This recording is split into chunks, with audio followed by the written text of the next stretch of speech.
Tafadhali tuketi chini, asanteni sana. You can sit. You can sit. Ladies and gentlemen, let me first take this opportunity to apologize. I know the media had been called here for earlier, I think 2-3 hours earlier. We thought we would crack this because I had so many professors. But I think the more professors we had, the more things got difficult. So, but let me apologize, but finally, we have a very good product. I am very proud of the agreement that has been reached between my officials at the Ministry of Education and the good people, the professors and the vice chancellors from our universities and the leadership of our TVET institutions. As Kenyans are aware, we've had a running problem almost for the last 30 years about university funding. All of us remember that the current fees that university students are paying were agreed 34 years ago, the 16,000. And it has remained that all the years. We're all aware that also that we have huge, serious crisis in the funding of our institutions of higher learning. Our universities and TVETs are struggling. Many universities have court cases. They cannot pay their lecturers.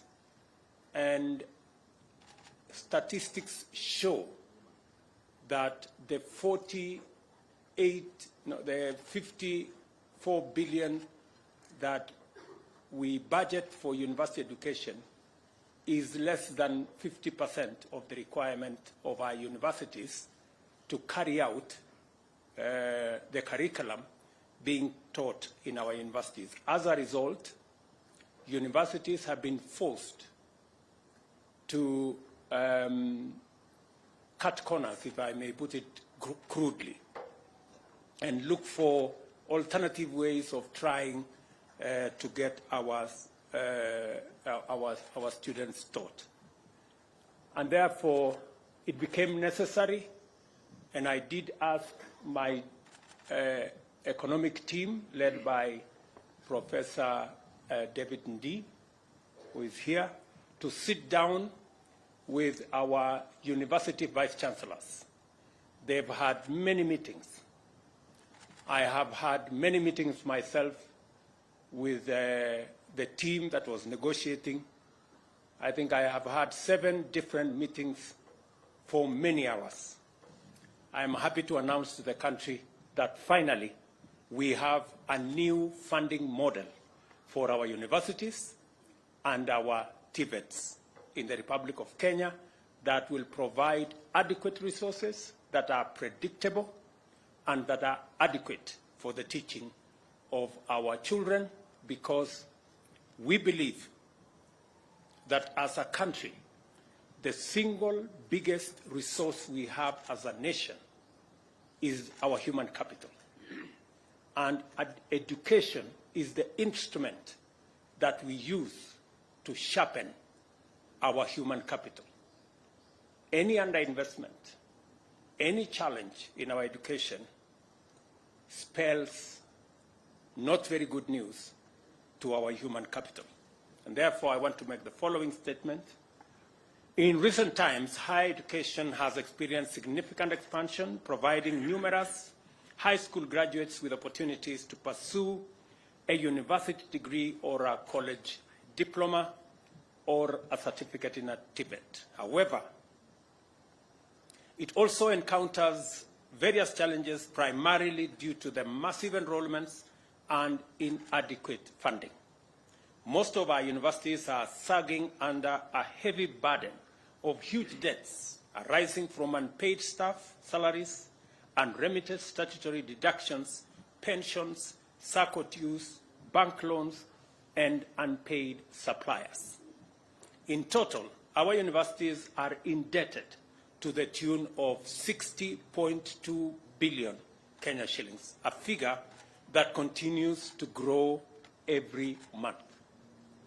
Similarly, the technical and vocational education training institutions, the challenge has been the increase in enrollment from about 90,000 8 years ago to 327,000, leading to a reduction in funding per trainee over the years from an average of 30,000 to as low as 17,000 a year last year.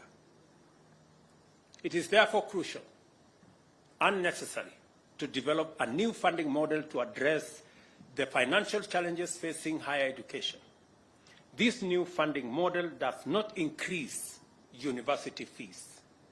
Let me repeat that. This new funding model does not increase university fees. In the financial year 2022-2023, Kenya shillings 54 billion was allocated to university education, both as grant and as loans.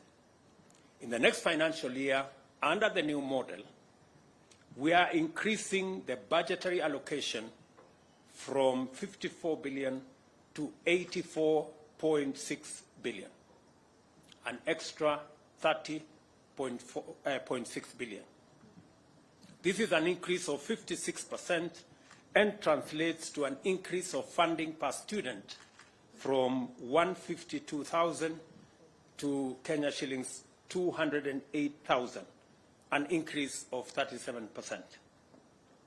The budgetary allocation for TVETs will increase from 5.2 billion this financial year to Kenya shillings 10 billion in the,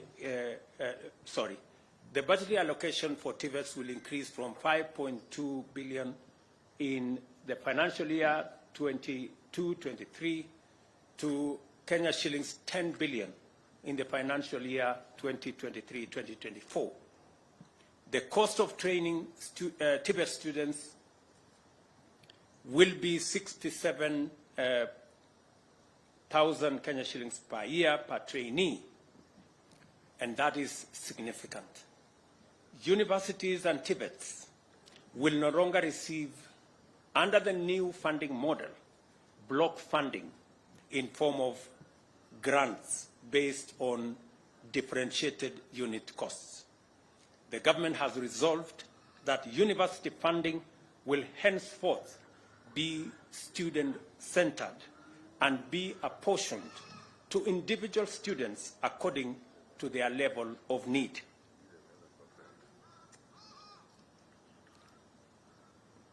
Funding to students shall combine scholarships, loans, and household contributions on graduated scale, scientifically determined by means testing instrument.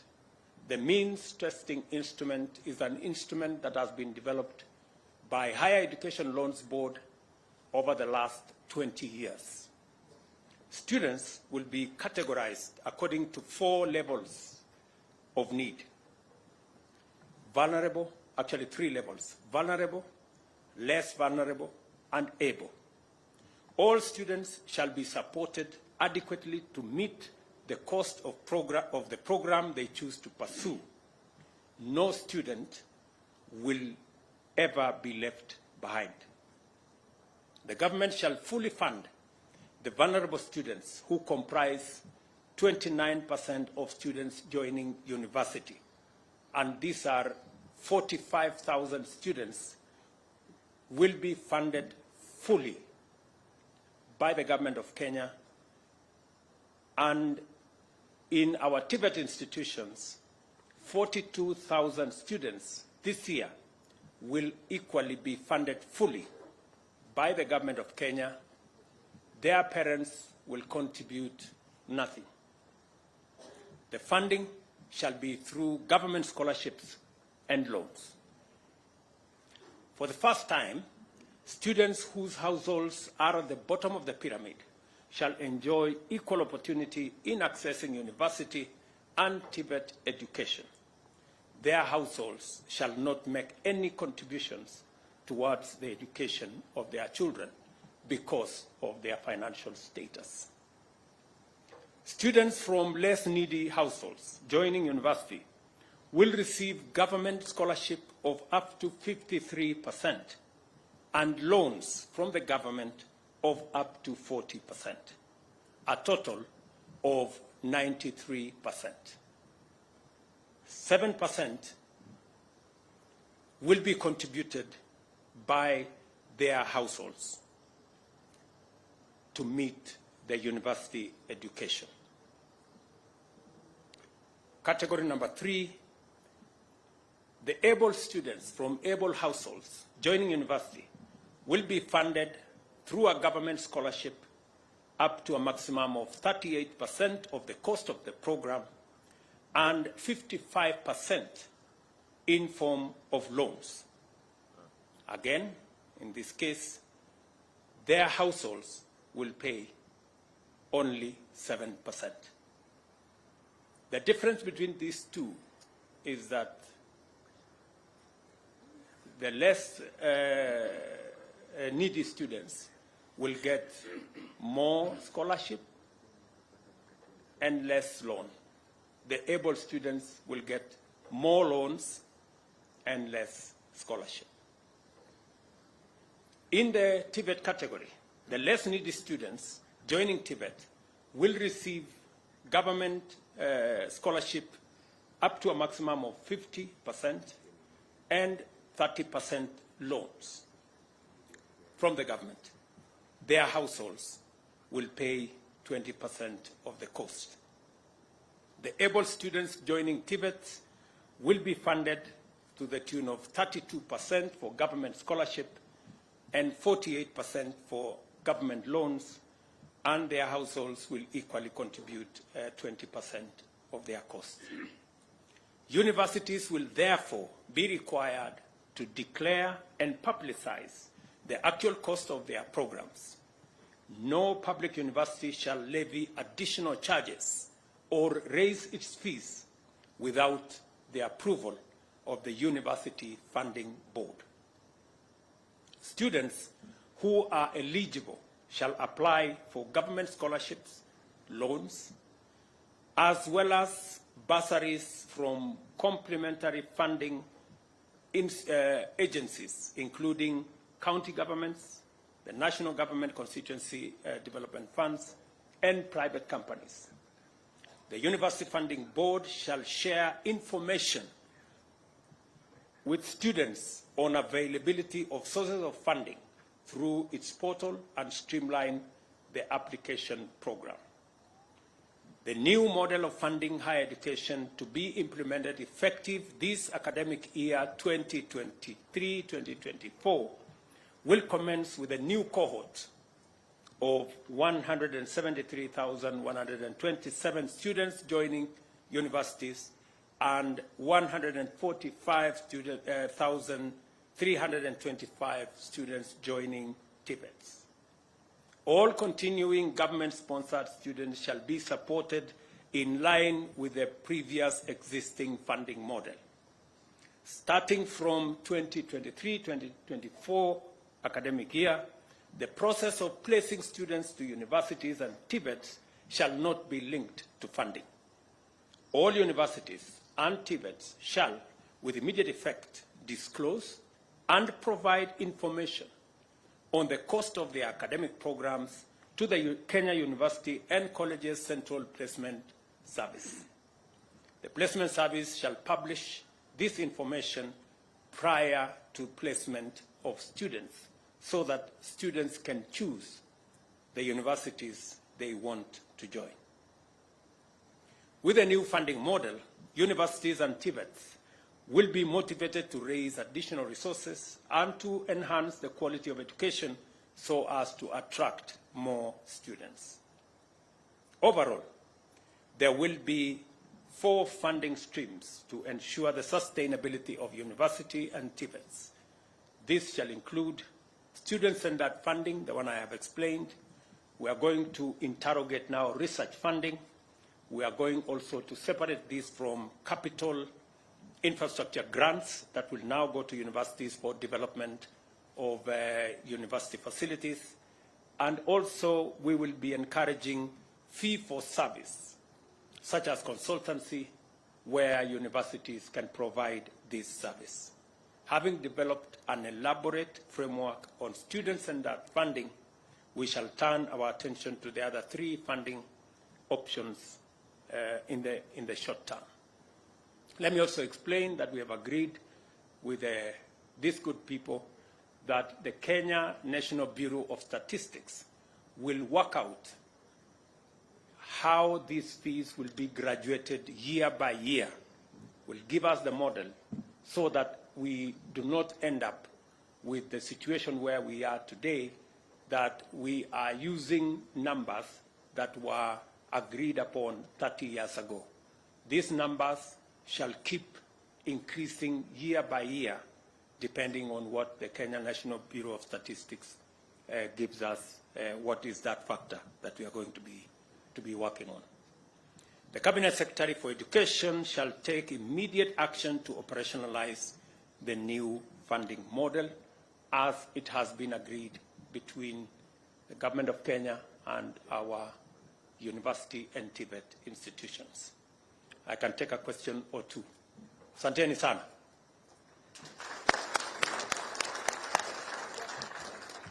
Kuna maswali pale? My name is Shadrach Miti from KTN. We know up to now there has been an unusually delayed opening of the COPS portal. Perhaps in the discussion, how soon are we going to see that so that now students can start applying for the same? And in the discussion, were there any agreements around placing governments, students in private universities, because it's a discussion that has been on for some time? Thank you very much. We did not open the portal by COPS because we needed to agree on the funding model, and we needed to agree not to admit students to universities and TVETs without us having a plan on how their funding and their education would be carried out. We've postponed this challenge for many years, and as a result, our universities and TVETs have suffered a great deal. And many of the vice chancellors you see here have gray hair, not because of old age, but because of trying to manage the situation in their universities. And so we decided that it is time that we sat down, figured out, and I am very pleased to note that these great ladies and gentlemen from our universities, their contribution in developing this model has been immense. In fact, our work was made very simple because they came with the good ideas that we assembled and got this funding model in place. COPS was waiting for this meeting. So I am confident that by when I saw the lady in charge of COPS was here, by when will we open the portal now? Give her the mic. Your Excellency, once the universities have given us their costs, which I hope they will do in a week's time, we'll be ready to open. Thank you very much. On your second question, yes, we have discussed on what we are going to do with our private universities. And the agreement has been that, just like has been before, students who join private universities will qualify for loans from the Higher Education Loans Board. They will, however, not qualify for scholarships from the government of Kenya. I think that's the only issue, because we believe that the students in our private universities equally deserve our support.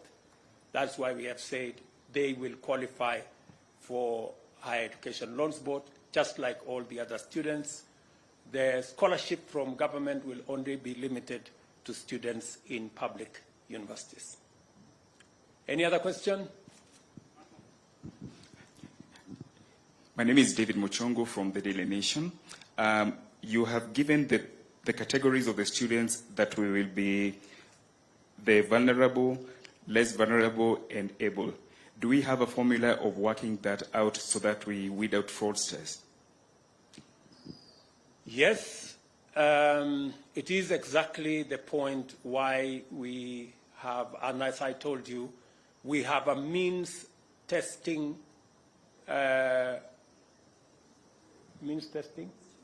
instrument.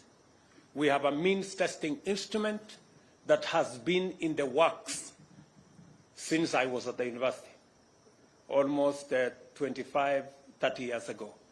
And it has been refined, and it is scientific, and I am confident that it can deal with the challenge of fraudsters. Maybe give the mic to Mr. Ingera, I think he's in our midst, to speak to that particular subject. Mr. Ingera is the means testing instrument able to deal with the challenge of fraudsters trying to take advantage of our university funding program.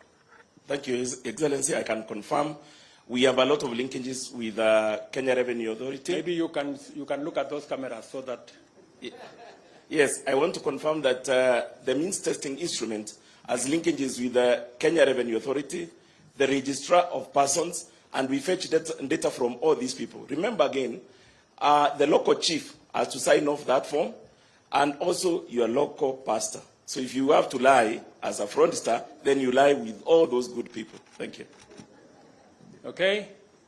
Finally, I think we are good. Situachi hapo, niko na wageni wengine, poleni wadosi. I will look for another opportunity we can talk.